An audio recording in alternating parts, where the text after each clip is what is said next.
Easy cook marinated bangus. So welcome sa Kusina ni Tin, and don't forget to subscribe and click the notification bell. So ito yung mga sangkap na gagamitin natin. So una natin ang ating bangus, soy sauce, mga garlic granulated. So optional lamang ito kapag gusto nyo. Bawang, kalamansi, paminta, mantika. So ito yung first na gagawin natin. So ilagay natin ang ating soy sauce sa ating bangus.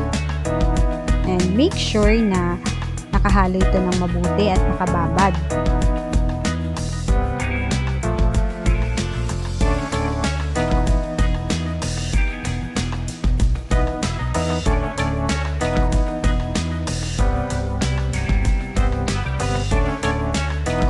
Sunod naman natin, bawang. So, ilagay lamang ito ng mabuti o nakaspread lamang ito ng maigi.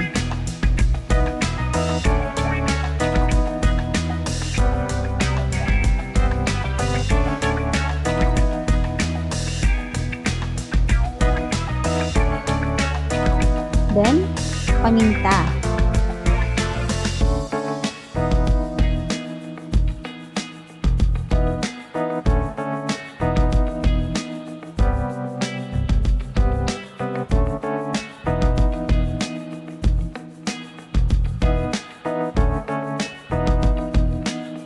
Sunod naman ang ating kalamansi.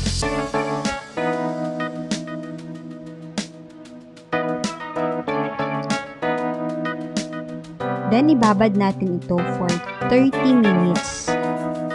And, prepare na natin ang ating kawali. And after natin ibabad ang ating marinated bangus.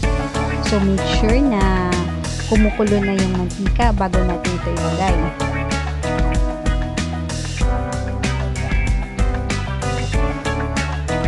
Leave it for 10 minutes.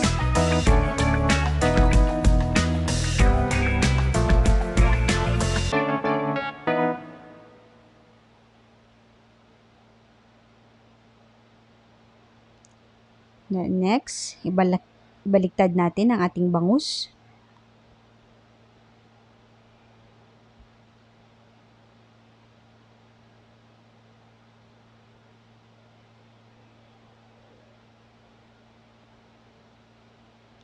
And then, yan na ang ating easy cook marinated bangus. I hope you enjoy kayo sa ating pagluluto for the day.